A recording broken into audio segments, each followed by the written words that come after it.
ওই দিন এত সুন্দর করে দুইটা বাচ্চাকে ফাতেমা নিজ হাত দিয়ে গোসল করে দেয়। হাসান বলে, মা তুই চোখের পানি ফেলে ফেলে কেন মা আমাকে এত সুন্দর করে গোসল করে দিস রে মা? কইছে, মালিক রে, ওরে সোনার মালিক, তোর নানাজি কবরে যাবার 6 মাসের কাছাকাছি হয়ে যায়। ওরে বেটারে, আমিও ফাতেমা তোর মা, আমি কবরে যাওয়ার জন্য রেডি হয়ে গেছি। আজকে তোমাকে আমি জনমের গোসল দিয়ে দিলাম। এই হাত দিয়ে তোরা কোনোদিন আর গোসল না পাইতে পারো না বাবা। তোমার লাশ গোসলটা আমি তোর মা হয়ে জনমের গোসল দিলাম। আদর করে রে দোনো ভাই কান্দে রে। হাসান হোসেন 2 ভাই কান্দে। মা কোনোদিন এমন করে কথা বলে নাই। নানাজি যাবার 6 মাসের কাল কাছে আসি যায়, মা বলে কবরে চলে যাবি রে।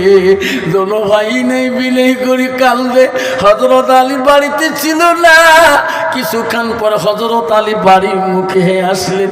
দোনো ভাইয়ের কাছে যখন আসলেন, দোনো ভাই আলীকে সামটা ধরে কান্দে, আব্বা আমার আম্মা কোনোদিন এই ধরনের কথা বলে নাই। আব্বা, আমার সোনার আম্মা কেন এই কথা বলে?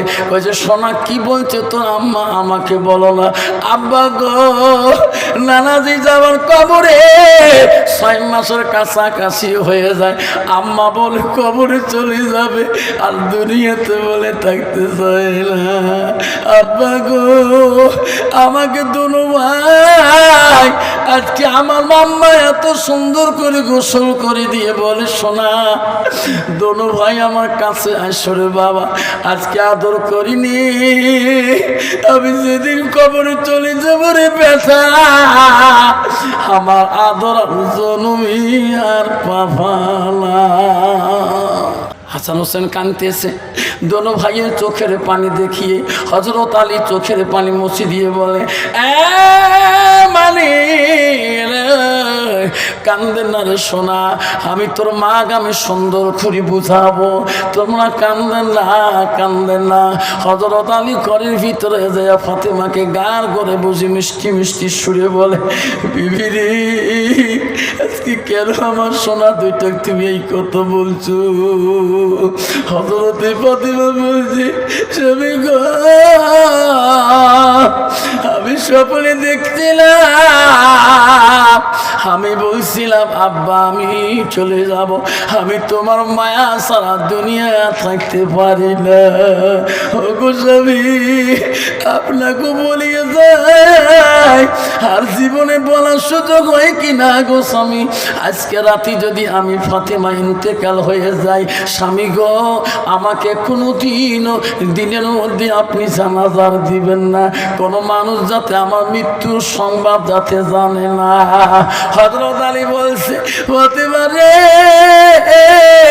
তুমি নবী নন্দিনী, পৃথিবীর সব নারীদের রানী, তুমি মদিনায় মারা যাবা, মদিনার মানুষের কি আশা নাই তোমাকে মাটি দেবে? ফাতেমা বলছে, না গো স্বামী না, আমি ফাতেমা এত পর্দায় ছিলাম, কত বিদিন কাফের বেঈমানরা আমার রূপ দেখার জন্য কত চেষ্টা করেছিল, কোনোদিন আমার চেহারাটা দেখতেও পারে নাই। আমি যেদিন মারা যাব, বেঈমান কাফের বেঈমানরা মুসলমানের রূপ নিয়ে আমার জানাজারে আসি শরীক হয়ে যাবে। ওই দিন যদি আমার লম্বা চওড়া তা যদি দেখি খারাপ কল্পনা করেও ফেলায়, আল্লাহ আমার ফাতেমাকে কোনোদিনও জান্নাত দেবে না। মা গো শুনে রাখো মা, হযরত ওমর মদিনার দ্বিতীয় রাষ্ট্রপতি ছিলেন, মদিনার রাষ্ট্রপতি খলিফাতুল মুসলিমিন। হযরত ওমর মদিনার দ্বিতীয় নম্বর খলিফা ছিলেন গো। ইনি মদিনার থেকে একদিন ফেরার পরে একটা মানুষ ওনার বাড়িতে গেলেন, ওনাই হলো মদিনা রাষ্ট্রপতি। আব্বারা চারজন খলিফা রাষ্ট্রপতি মদিনায় ছিলেন। এক নম্বর ছিল আবু বকর, দুই নম্বর ছিল হযরত ওমর, তিন নম্বর ছিল হযরত উসমান গনি, চতুর্থ ছিল হযরত আলী। এই চারজন খলিফা রাষ্ট্রপতির ভিতরে সবচাইতে রাগান্বিত খলিফা ছিল, তেজি মেজাজ ছিল হযরত ওমরের। ওনার কাছে কেউ উল্টে উল্টে কথা বললে উনি আর দেরি করে নাই, তরবারটাকে এক টানিয়া কাল্লাটা জমিনে ফেলে দিত। যেরকম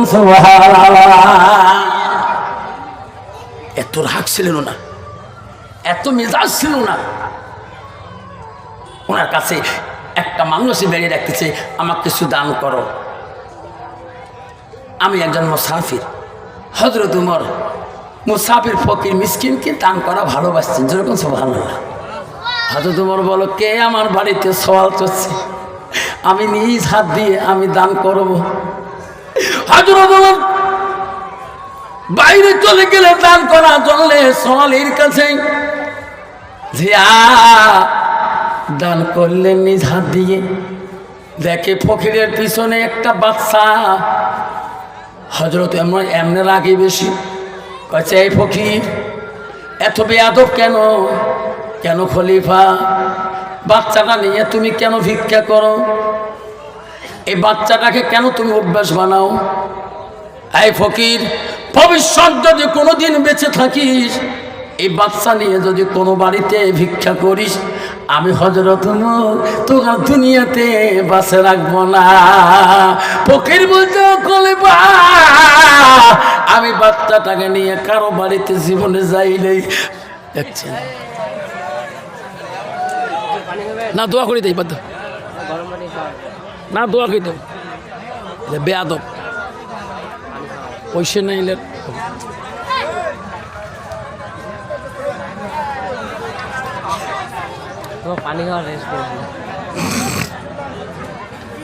বাবা দোয়া করে দেবো অল্প পরে 5-10 মিনিট পরে। আব্বা যদি আমার শোনার চানলা ভাগে ভাগে দাও, ভাগে দাও, ভাগে দাও, ভাগে দাও, ভালো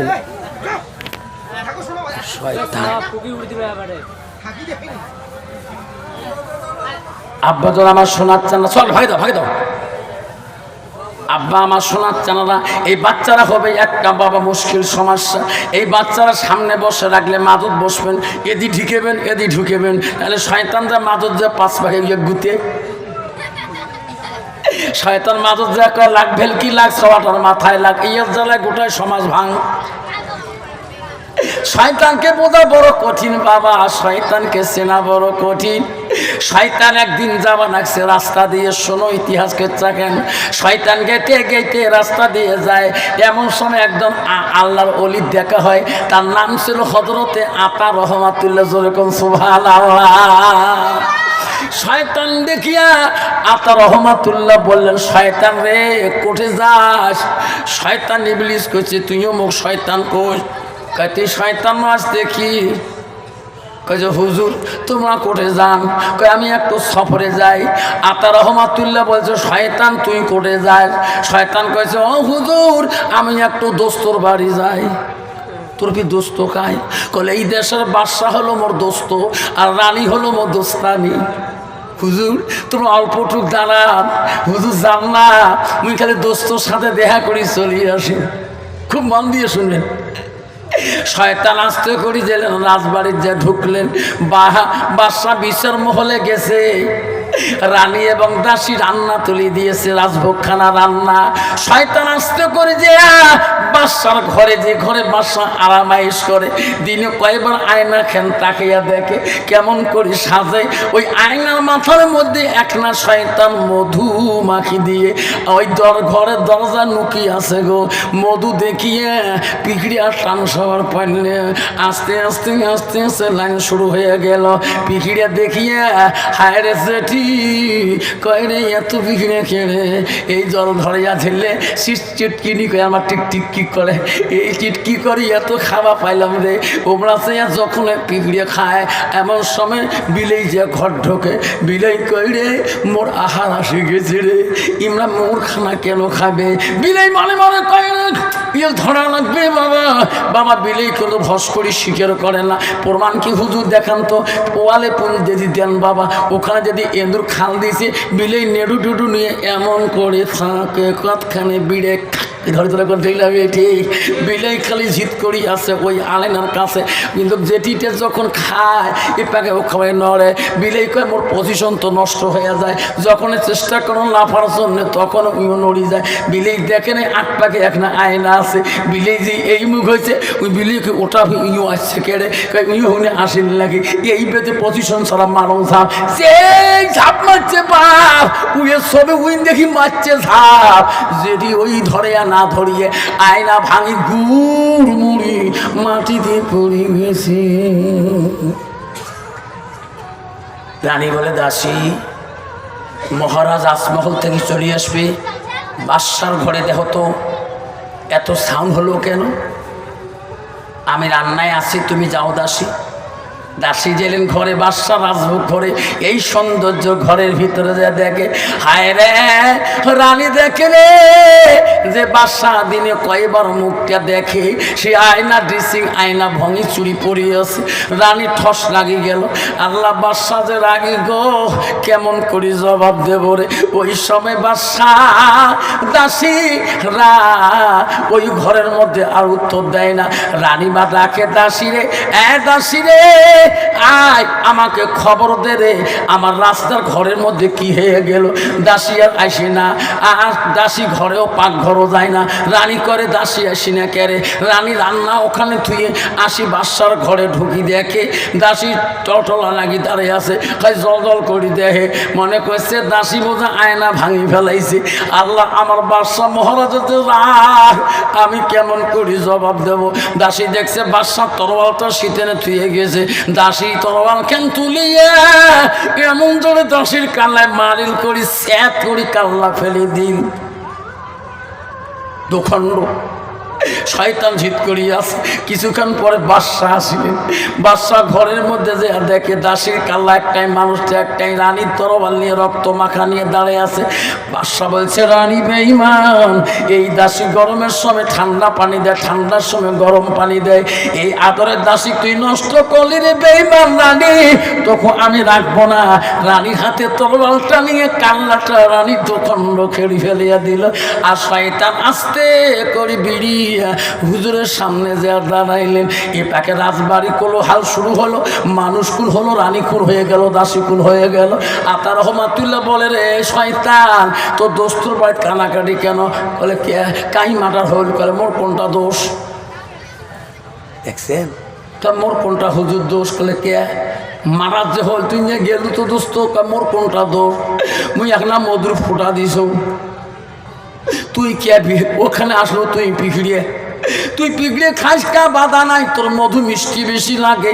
আরে তুই যেটিকে ওটি গেলু, আর যেটি খাদ্য পিঁপড়ে খায়ে খায়ে খাও, কত খায়ে খা, তুই বিলেইকে গেলু, বিলেই বা আহার পাইতে না ছাড়ে বা আয়না খান ভাঙিয়ে গে। রাজার তো টাকার অভাব নাই, কিন্তু দাসী যখন দেখছে রাজা রাগ বেশি, ওই সময় দাসী ভাঙিলে বা না কয় বা কথা, তুই রানী বুঝলু না দাসী কেন আয়না ভাঙছে? তা মইয়ালা রাজা ও রানী রাগে ধৈর্য করবে পারলে, সবর করলে পারিল্লা। আল্লাহ বলছেন আল্লাহুম্মা সাবির, ধৈর্য হচ্ছে ইমানের একটা অঙ্গ। জোরে কোন সুবহানাল্লাহ। রানী পাগলি বুঝিল্লা, দাসীকে মারি দিন সোর। আরে দাসী কাল্লা রোল, রানীর কাল এক জায়গায় রোল। তুমি রাজা এত বড় মানুষ, জ্ঞানী গুণী, বড় আকিলিন, বড় বুদ্ধিমান, তুমি বুঝলি না দাসী গেছে গেছে মেলা দাসী পাওয়া যাবে। তুই কেন করি দাসীর মায়া তুমি রানীর হাত থেকে তরোয়াল নিয়ে কাল্লা কাটি দিল। কত হুজুর মোর কোনো দোষ আছে নাকি?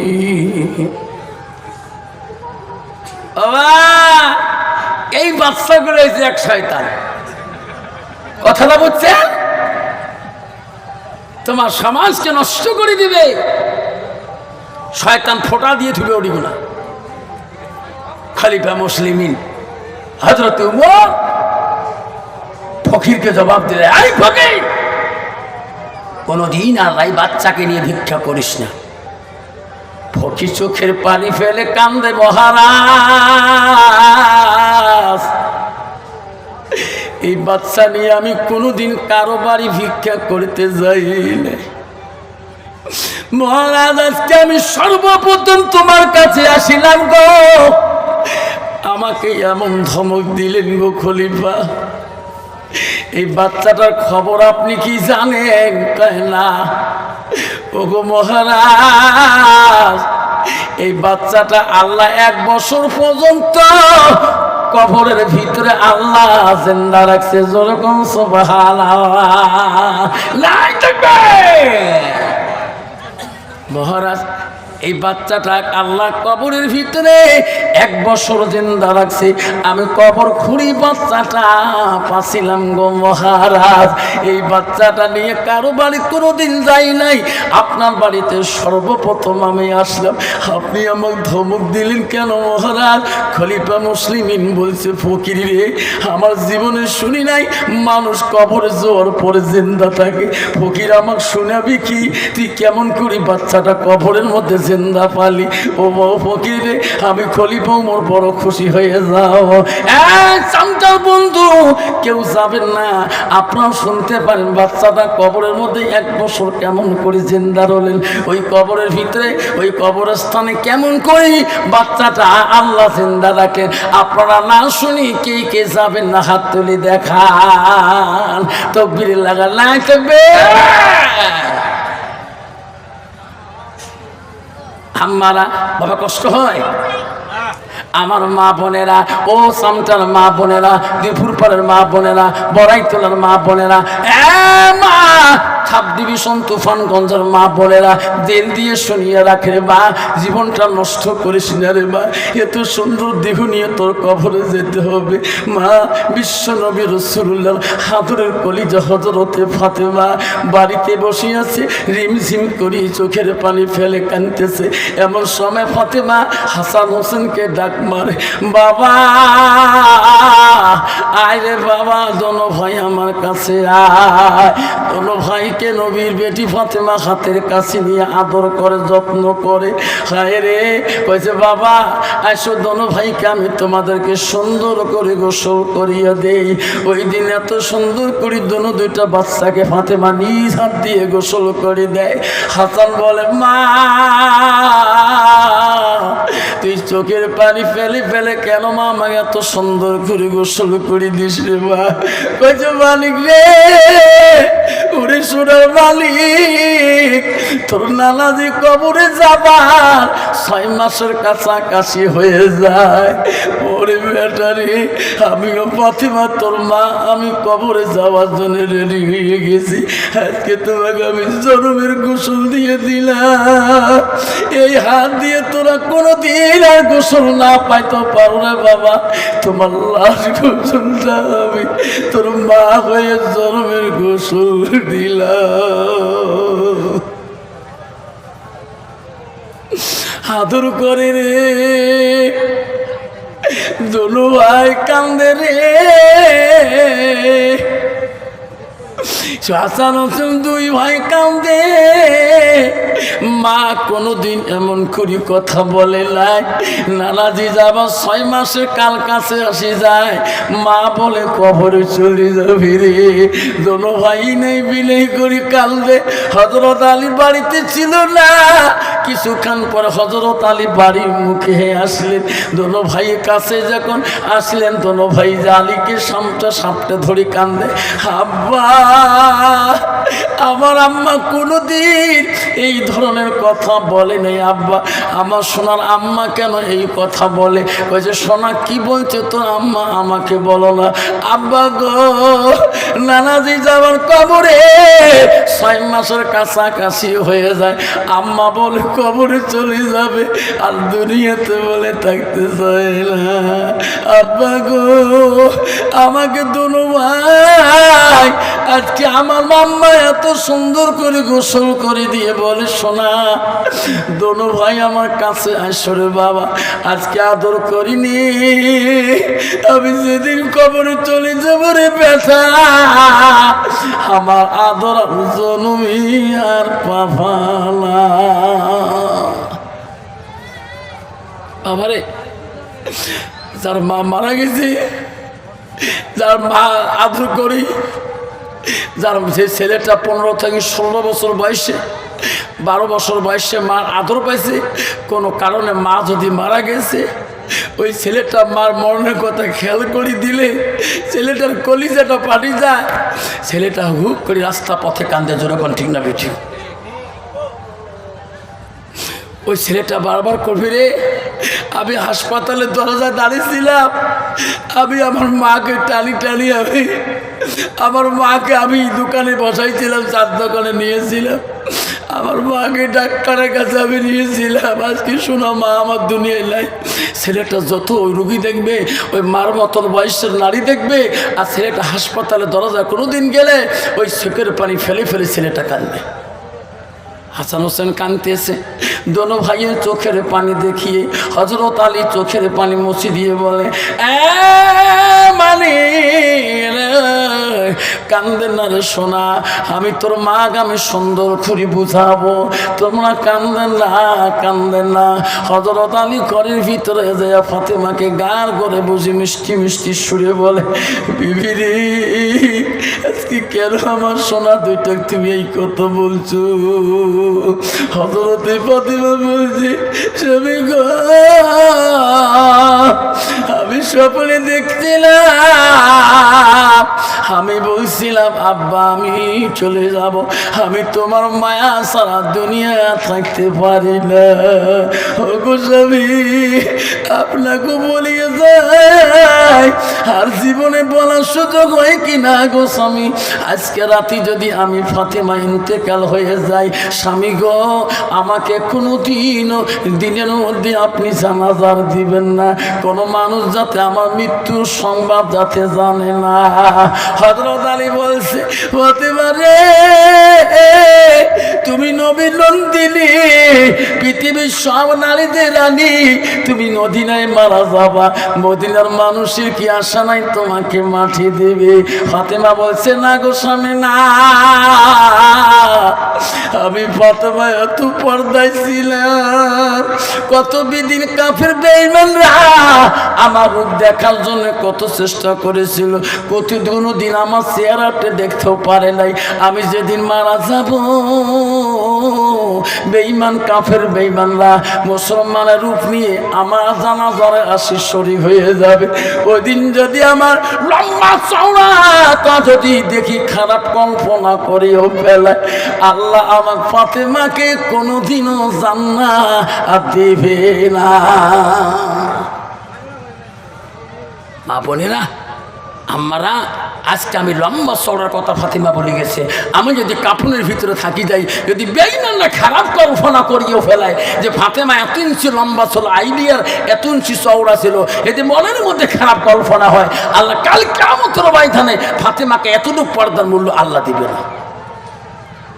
আজকে কোন মেহমানটা, কোন মহিলাটা আছেন গো, নিজের চেহারাটা পরপুরুষ দেখাইতে চাই কিনা? মা তোর চেহারা, তোর রূপ, মা বোরকা পিনলে জান্নাত, বোরকা পিনলে পর্দা হয় না, বোরকা পিনলে গাও ঢাকা হয় না। আল্লাহ কোরআন বলে দিচ্ছে, হ্যাঁ বান্দি, সর্ব অঙ্গটা ঢেকে রাখা, এটা হল পর্দা। জোরে কোন সুবহানাল্লাহ। বোরখাটা রাখলে পর্দা নয় তো, মেয়েটা সর্ব অঙ্গকে ঢেকে রাখাটাই পর্দা। বাবা, আজকে কত মহিলা আছে রে বাপ, নিজের সর্বাঙ্গ ঢাকে না, এদিকে যদি ঢাকে তা 5 প্যাকের পিঠি দেখা যায়, এদিকে ঢাকে তা 9 প্যাকের পিঠি দেখা যায়, এদিকে ঢাকে তা 5 প্যাকের পিঠি গোঠায় দেখা যায়। এমনও ব্লাউজ গাছ তোমার তিনাই রে বাপ, এমনও ব্লাউজ গাছ দেয় রে বাপ, ইস বাপ, মাথা মেমোরি কাম করে না। শয়তান ঢাকে ঢাকা দোস্তানি, আরো পাতলা কাপড় খাই। দেখো দেখো দেখো ভাই জগৎবাসী, দেখো দেখো দেখো দেখো ভাই, শয়তান কয়, দেখো দেখো দেখো ভাই দেশবাসী, দেখো মরস দোস্তানি কামড় পিনছে খদসের মানুষ, দেখো। আরে আজকে ওই মেয়েটা নিজের চেহারাটা, নিজের দেহটা, সর্ব অঙ্গ দেখনেওয়ালা তোমার স্বামী। আম্মারা তুমি জানো না, আল্লাহ নিজেই বলছে, ও মা, আল্লাহ বলছে, বান্দিরে তুমি তোমার স্বামীর কাছে একটা পোশাক স্বরূপ, তোমার স্বামী তোমার কাছে একটা লেবাস স্বরূপ। ধরো কোন সুবহানাল্লাহ। আজকে তুমি স্বামীর কাছে কোনোদিন কথা বলতে চাও না, স্ট্যান্ডার ঘড়ি বেড়াও, আর বাহিরে গেলে একটি লিপস্টিক ফিবিস্টিক, আরো কত তিষ্টি, ওট পালি, ছোট পালি, আরো কত পালিশ। কোন ঠাকা চুরিয়ালা, কোন ঠাকার ফেরিয়ালা, কোন দেশ থেকে আসছে, সেই বাড়ি হল তোর নাঙ্গল গ্রাম, বাড়ি তোর হল সেই বক্সিহাট আসাম মোড়, আসছে তোমার পূর্বস্থানটা ঢুকছে বা কোনো কারণে সাইকেল এখানে এখানে নিয়ে বক্স একটা লাগাইয়া যেই চুরি চুরি করে রে বাপ, পালি মহিলাগুলি গিলি খাবার চায়, তোমার তিনাই দেখে নেয়া বউগুলি যে ঘিরি ধরছে, শ্বশুরকে ও বড় ব্যাপার ইচ্ছা, তোমার আক্কেল নাই, বেড়া তোমার মা বাপ তোমার শিখেই নাই, তোমার বিয়ে হবার 3 দিন হল, এলে করি বউ বিয়ে হবার 5-6 শর্মা এমন আবার হায়া সর নাই, তোমাকে নেয়া বড় হায়া সরম নাই, কেন গাইল পারেন না তো, তোমার চেনেন দোকানে চেনেন, এই বাড়ি করে তা এই বাড়ি তারাগঞ্জ ব্রিজ দেওয়া কল, হ্যাঁ মোর মার বংশ কম গোটা কুচবিহার জেলা জানেন, হিংকে গাড়ি পড়ি ফেলান, বাড়ি ঠিক আছে মোর ভুলেছে, তোমার কেমন আত্মীয় হয় তা বিনি পেরায় পেরায় বছর থেকে এসে তা আমার চামটা জানেন না, মোর নানা আছে না, হ্যাঁ মোর নানার মৃতে দোস্ত শালা হয়, 180 কিলোমিটার সম্পর্ক। আল্লাহ, এমন মহিলার বা তোমার জায়গা নাই রে বাবা, দোকানি কয় ভাবি তোমরা কি নিবেন, তা তোমরা কিসের মুই তোমার দোস্ত মি শালা হও, কি থাক এটি মেয়েদের চালাকি, যদি সম্বন্ধ ধরে দেওয়া না হয় দোকানে, তাহলে মোর স্বামী তো দিবেন না, মোর শ্বশুর পক্ষেই করা, মোর শ্বশুর সেই করা, আমি কোনো সম্বন্ধ ধরে দিয়ে আর কোনদিন তো বাধা দেবে না, কত গল্প করিস কর, কতগুলো মেয়ে আছে অচিনত তো ভাই, দুলে ভাই কইটা, হ্যাঁ দুলে ভাই, দেখছি আর মোর ভাইজি ইচ্ছে ওটা তো কোন বলে ভাইজি, ওই ফেরি বেড়া লোকটা আছে না, মোর গোটাই ভাইজির মতো, আমি ভাইজি করি ঢাক, দুলে ভাই কইটা যাইতো গেল কুলো গেল জেল কুলো মাল, বেটির লাগে গোসল হাজি ডুবেল সম্মান, যাইতো গেল কুলো গেল জেল কুলো মাল, বেটার লাগে গোসল হাজি ডুবেল সম্মান, বেটা কলেজ পড়ে রে, বেটি কলেজ পড়ে রে, নলেজ বানাইছে তলে তলে রেস্টারি করিছে, চেংড়া চেংড়ি রাজি কি করে দেশের কাঞ্জি, যেরকম ঠিক না আমি ঠিক বাবারা, কেন ওই মেয়েটা বেপর্দা হয়ে যায়, হযরতে ফাতেমাতুল জহিরা বলছে স্বামী গো, ওগো স্বামী, ওগো স্বামী, আমাকে যদি দিনের মধ্যে জানাজা দাও, আমার পর্দার খেলাফ হইতেও পারে, রাত্রিকালে জানাজা দিবে, পৃথিবীর মানুষ কেউ জানবে না, ওগো স্বামী আপনি থাকবেন, আমার সন্তান 2টা থাকি যাবে। ওই সময় হযরত ফাতেমা যাওয়ার কাল সময় হয়ে গেল, ফাতেমা দুনিয়া থাকবে না রে, গভীর রাত হয়েছে রে, হযরত আলী তার চাচা আবু যর গফফারিকে কবর করলেন, চাচা আবু যর গফফারি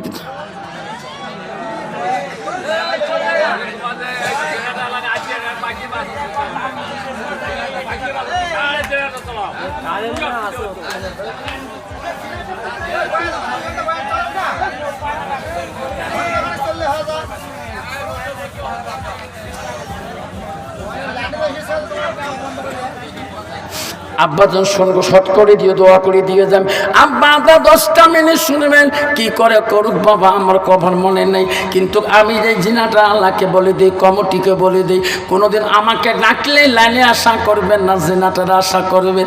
আবার আসামের যত সভা করলাম কারেন্টের আশা করি, জেনারেটর বাবা কোনোদিন আসামের মানুষ কারেন্টের আশা করে না, কারেন্ট আছে জেনারেটর চালু করলো 4.5 ঘন্টা 6 ঘন্টা চালাবে, কারেন্ট ভালো থাকবে, কারেন্ট চলে থাকবে, যখন লাইন যখন দেখলেন অবস্থা খারাপ, তখন জেনারেটর সারা রাত বন্ধ করবে না। বন্ধু আমার মা বোনেরা শুনিয়ে রাখো, সঠিক মধ্যে বলিয়ে যাই রে বাবা, কোনোদিন যদি আসি আমার মুখকে দেখতে পারবা, আব্বারে এই সুন্দর সুন্দর কথাগুলো বাবা বাড়িতে গেলে পাবা না, আব্বা মা বোনেরা বাড়িতে শুয়েও পাবা না, শুনতেও পারবা না। আম্মা হযরতে ফাতেমাতুল জহিরার কবরটা কে খুললো? আমার শুনে নাও, নবীজি একজন সাহাবী ছিলেন, হযরত আলী চাচা হন, তার নাম হযরতে আবু যর গফফারি। হযরতে আবু যর গফফারি গভীর রাত্রে যায় ফাতেমাতুল জহিরার কবরটা যখন খানন করে, কবরটা যখন সাজায়, আবু যর গফফারি একাই ফাতেমার কবরটা ওই দিন সাজাইছিলেন। আবু যর গফফারি কবর সাজায়া, কবর সুন্দর বানায়া, কবরের পাশে দাঁড়ে আবু যর গফফারি বলছে কবর রে কবর, তুমি জানো কি আজকে ওর কাছে কে থাকবে? আমি আবু যর গফফারি বলছি রে কবর, আজকে এই জায়গায় থাকবে বিশ্বনবী রাসূলুল্লাহর আদরের কলিজা হযরতে ফাতেমা। কবর রে খবরদার, খবরদার, ফাতেমার সাথে তুই কোনোদিন বেয়াদবি করিস না। এই কবর, আমি আবু যর বলছি আজকে এই কবরে কি থাকবে তুমি জানো না? এই কবর এখানে থাকবে আসাতুল্লাহ গালিব। হে কবর তুই জানিস না আল্লাহ যাকে শের বলদিস আসাতুল্লাহ গালিব হযরত আলীর স্ত্রী থাকবে রে কবর। খবরদার, খবরদার, কোনোদিন আলীর স্ত্রীর সাথে বেয়াদবি করিস না। আবার আবু যর গফফারি বলল, কবর তুমি জেনে রাখো এখানে থাকবে কে? আদরের কলিজার টুকরা হযরত হাসান হোসেনের আম্মা যর। কবর রে হাসান হোসেন মার সাথে কোনোদিন বেয়াদবি দেখিস না রে কবর। আবার আবু যর গফফারি বললেন, কবর আমি শেষ কথা তো বলি যাই রে কবর, এখানে থাকবে নারীদের সর্দারানি, পৃথিবীর সব নারীদের সর্দারানি হবে, আর রানীর সাথে কোনো তুমি বেয়াদবি করিস না। কবি শেখ সাদি রহমাতুল্লাহ বললেন, জান্নাতে রানী নবী নন্দিনী মা ফাতেমা জহিরা। সবাই কর, জান্নাতে রানী নবী নন্দিনী মা ফাতেমা জহিরা। আবু যর গফফারি বলার সাথে সাথে, চারটে কথা বলার সাথে সাথে ওই সময় কবর থেকে গাইবে আওয়াজ আসিয়া যায়। আর ওই সময় আবু যরকে কবর ডাকি বলে, এই আবু যর, আমার কাছে তুই আমাকে কথা বলিও না। আবু যর তুমি আমাকে চেনো, আমি একটা কবর। আবু যর গফফারি রে, আমি কবর কোনোদিন নবীর বেটিকে চিনি না, আমি কবর চিনি না হযরত আলীর স্ত্রীকে। এই আবু যর তুমি শুনি রাখো, আমি হাসান হোসেনের মাকে চিনি না, আমি নারীদের সর্দারানিকে চিনি না। ফাতেমার যদি আমল ভালো হয় তাহলে নবীর বেটি হিসেবে আমার কাছে আদর সম্মান পাবে রে। আবু যর মনে রাখিস, ইনি যদি আমল বিঠি হয়ে যায়, আমি কবর এমন, আমি ডান দিকের হার বাঁ দিকে করে দেব, বাঁ দিকের হার ডান দিকে করে দেব, আমি কবর কেউ কে রেহাই দিই না। ওই সময় আবু যর গফফারি চিৎকার দিয়ে এমন দৌড় মারছে রে, জীবনে আবু যর গফফারি আর বাড়িতে ফিরে আসে না।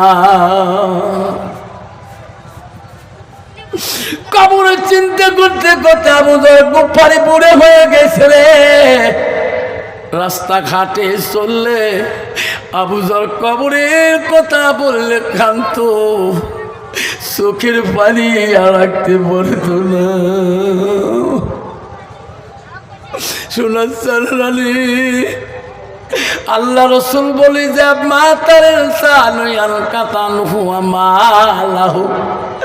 আবার রসুল বললেন, মানুষের মৃত্যুর পরে মানুষের সৎ আমলগুলা, নেক আমলগুলা কবরে গেলে বন্ধ হয়ে যায়। আবার নবী বলে, ইল্লা মিন সালাসাতিন, তিনটা আমল কবরবাসী বন্ধ হয় না। নবী বলল, সাদাকাতুল জারিয়া, আলমিহি আনতাফহু বিহি শাইয়ান। যারা দুনিয়ার বুকে কবরের জন্য, ওই মার কবরটা জ্বললে, বাবার কবরটা জ্বললে সাদগা দিবে, দান খয়রাত করবে, আল্লাহ তার মার কবরটা কোনোদিনও বন্ধ করবে না, আমল বন্ধ করবে না। আসল আলমিহি আনতাফহু বিহি শাইয়ান, যারা ইলম শিখে অপরকে শিক্ষা দেবে, তার সওয়াব তার মা বাবা কবরের মধ্যে পেয়ে থাকবে কিয়ামত পর্যন্ত। আমার রাসূল বলা, ওলাদুন সালিহুন ইয়াদুলাহু, নেক সন্তান যখন দোয়া করে সেই দোয়া আল্লাহর দরবারে সরাসরি কবুল হয়ে যায়। শামতুল বন্ধুরে, জীবনে কোনোদিন ওই কবরে মাথা গেলে রে সোনা, হাজার কানলে কোনোদিন আর ওই মাথা ফিরে আসবে না। এদিন তোমার বাবাকে গোসল করাবে রে সোনা, সেদিন তুমি হাজারো যদি কাঁদিয়াছা, পাড়ার মানুষ গ্রামের মানুষ তোর বাবাকে কবরে না দেওয়া পর্যন্ত তোর হাতে ফিরে দেবে না। মাটিতে যদি তুমি বেহুশে পড়িস তবু বলবে না এনার বাবার জন্য বারবার বেহুশ হয়, এনার বাবাকে মাটি না দিয়ে বাড়িতে থুয়ে যায়, কোনো দিন তুমি না। ওই তো খোদা মা কান্দিবি জনমে জনমে, ওরে সোনা কান্দিবি তোমার বাবা। আর যদি তুমি আগে মারা যাও, বাবা মার আগে মারা যাও, কোনো কারো যদি আজকে সামটা মরে হোক বা বল্লভপুর সপতি হোক বা আজকে চিড়িয়াখানা দেওসরে হোক, কোনো জায়গায় যদি অ্যাক্সিডেন্ট হয়ে মারা যাও, তোমার মা জনমে জনমে কাঁদবে। যতদিন তোর মার দেহটা আছে অতদিন তোর কবর দিকে তাকাইবে আর বলবে রহিম রহিম সোনা মানে তুই মোক কেন বাপ ছাড়ি তুই কবরে শুয়ে আছিস। সোনারে আজকে সেই কবরটাকে সেই মাটাকে ছাড়ি, আজকে তোর ছাড়ি তোর মা আগে চলে গেছে, আজকে সেই মাটার মহাব্বতে জড়িয়ে মহাব্বতে পড়িয়ে আজকে এই পূর্ব সামটার কবরকে সাদগা জারিয়ে হিসেবে আমি বাপজন আমার সোনার সান আব্বাটাকে আমি এই কবরটাকে পরিবর্তন বা বান্ডারি ওয়ালকে বানার জন্যে ওই মাটার জন্যে সাদগা জারিয়ে হিসেবে একটা বাপ যদি বলে হুজুর আমি আমার মার জন্যে আমি 10 হাত জায়গা বান্ডারি ওয়ালে যেটা খরচ হবে হুজুর, আমি 10টা হাত জায়গা আমি কবরস্থানকে যত্ন রাখার জন্যে আমি 10টা হাজার আমি এই 10 হাত জায়গা বান্ডারি ওয়ালে ইট বালু সেমের রড যতটুকু লাগবে হুজুর অতটুকু আমি দিয়ে দেব হুজুর। আমার নামে 10 হাত জায়গা বান্ডারি ওয়াল ঘেরার জন্য যতটুকু খরচ অত একটা আইডিয়া করি বলেন। আমি আইডিয়া করি বললাম 10,000 টাকা, 10,000 টাকা একটা 10 হাত বান্ডারি ওয়ালকে বাড়ানোর জন্য, তোর জন্য একটা বাবার জন্য 10 হাত বান্ডারি ওয়ালকে কবরটাকে সৌন্দর্য রাখার জন্য, কবরটাকে ঘিরেও করে রাখার জন্য, যাতে কোনো দুনিয়ার হাওয়ান কোনো প্রাণী যাতে নাপাক অবস্থায় কবরে উঠে না উঠে। এই কন বান্ডারি কবরটা যদি আমরা সুন্দর কবর করে যন্ত্র করে রাখি, যত্ন করে রাখি, আল্লাহ আমার মরার পরে আমার কবরও আল্লাহ যত্ন করে রাখবে। সেই জন্য বান্ধন আমার এই 10 হাত বান্ডারি ওয়াল রাখার জন্যে, 10 ফুট বান্ডারি ওয়াল করার জন্যে 10,000 টাকা একটা বাপ যদি হাত দেখাইতে পারেন হুজুর পূর্ব সামটার জমিনে হুজুর আমার মা নাই হুজুর আমার আব্বা নাই হুজুর বান্ডারি ওয়ালের জন্যে 10,000 টাকা আমি 10 হাত জায়গা গাঁথা যেটা খরচ হবে হুজুর অত খরচ দিতে পারবো না, ইট বালু আনতে পারবো না হুজুর, আমি 10,000 টাকা আমি কমিটির হাতে দেব হুজুর, আমার 10,000 টাকা আমার মা বাবার জন্য সাদগা হিসেবে দান করলাম। এমন একটা বাবা আজকের মহফিলে এই সামটা এই পূর্ব সামটার কবরস্থান জন্য একটা বাবা হাত তুলি দেখাইতে পারবেন হুজুর আমি বান্ডারি ওয়াল ঘেরার জন্য আমি 10 ফুট জায়গার গাঁথা যেটা খরচ যেটা বহন করার আগে হুজুর আমি বলবো আমি দেব হুজুর, আমার মা নেই হুজুর আমার আব্বা নাই, আপনি একটু দোয়া করে দিবেন। আসেন একটা বাবা আব্বা আমার সোনার সান্না ও মা বলারা বাপের বাড়ি তো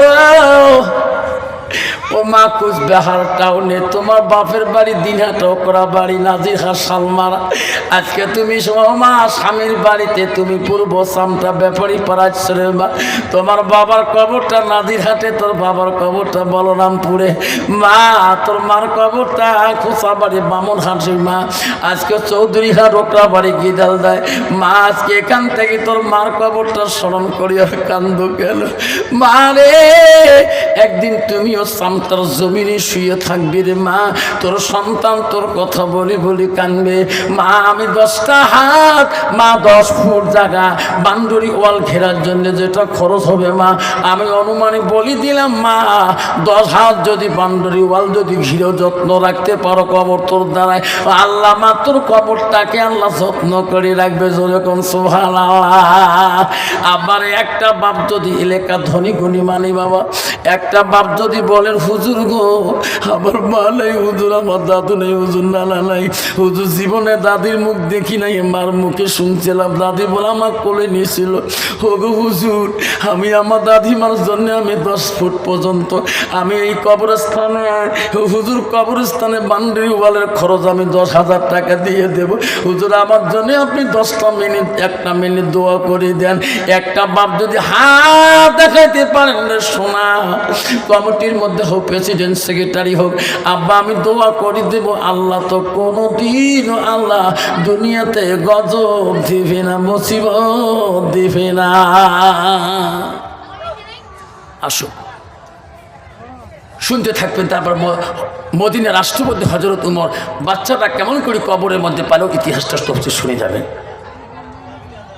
তার আগে আমরা 10,000 টাকা এই পূর্ব সামটা ধনী গুণী যত মানি বাবা আছি আজকে দিবের পান্না ওয়াদা দিয়ে যান কবরস্থানের জন্য 10 ফুট জায়গা তোর পয়সার দ্বারা তোর মালের দ্বারায় 10টা ফুট জায়গা কবরস্থানে বান্ডারি ওয়াল গাঁথা হবে। যতদিন পর্যন্ত তোর মূল্য তোর টাকার দ্বারা 10 ফুট কবরস্থান গাঁথা হবে, এতদিন এই কবরস্থান পৃথিবীর মধ্যে থাকি যাবে, তোর মা বাবা কবরে সপে হয়ে থাকবে। যেরকম সুবহানাল্লাহ। আসুন 10,000 টাকা হুজুর 10 ফুট আমি গাঁথিয়ে দেবো হুজুর, যেটা বালু সেমের রড খরচ হয় হুজুর আমি কিনতে পারবো না, আমি 10,000 টাকা কমিটির হাতে আমি খুশি করে দেবো। এমন একটা বাবা আজকে পূর্ব সামটার জমিনে আছে, হাত দেখাতে পারবেন? আমি দোয়া করে যাব, আমি রাতে চলে যাব বাবা, আমার কালকে প্রোগ্রাম আছে মানিকগঞ্জ জেলা, 4 ঘন্টা লঞ্চে থাকতে হবে। একটা বাবা যদি একটা মা যদি হাত তুলি আজকে পূর্ব সামটায় ওয়াদা দিয়ে যান, আমি বুঝতে পারবো রে আল্লাহ সেই সন্তানটা মার মায়া বাবার মায়া অন্তরে আছে। বাপ আজকে তোর সন্তানের জন্য কুচবিহারে তুমি যাও, মা গো তোর স্বামীর জন্য যাও, 20,000 না মা 24 ঘন্টা লক্ষ্মী নার্সিংয়ে, জয়লক্ষ্মী নার্সিংয়ে, শুভম হাসপাতালে মা 80 থেকে 90,000 টাকা বিল তোলে ডাক্তার বাবু, ওই শুভম মালিক তোলে বাবা, এই লক্ষ্মী শিলের নার্সিংয়ে তোলে মা। আজকে তোর মার জন্য মা 24 ঘন্টা তুমি 24,000 খরচ করো নাই, মা তো তোর মাটা ওই কবরে একদিন শুয়ে থাকবে, তুমি একদিন কবরে শুয়ে থাকবা, তার জন্য আমি মাত্র 10,000 টাকা চাইলাম। মা রে 10,000 টাকা বন্ধুরা যদি হাত দেখে ওয়াদা দিতে পারেন, আব্বা 10,000 দিতে পারে না, 10 ফুট বান্ডারি ওয়াল গাঁথি দেওয়া পয়সা হয় না, আমি 5 ফুট করি বাবা, একটা করি বাবার খরচ চাই গো হুজুর, আমি 5 ফুট ওয়াল বান্ডারি ওয়াল গাঁথার জন্যে হুজুর ওঠি ইট ওঠি বালু ওঠি সিমেন্ট হবে হুজুর, আমি 5,000 টাকা আমি 5 ফুট বান্ডারি ওয়ালের ঘিরা আমি খরচ বহন করব, 5,000 টাকা আমি দিয়ে দেব। কি নাম বাবা? সুলেমান আলী। মা বাবা আছে?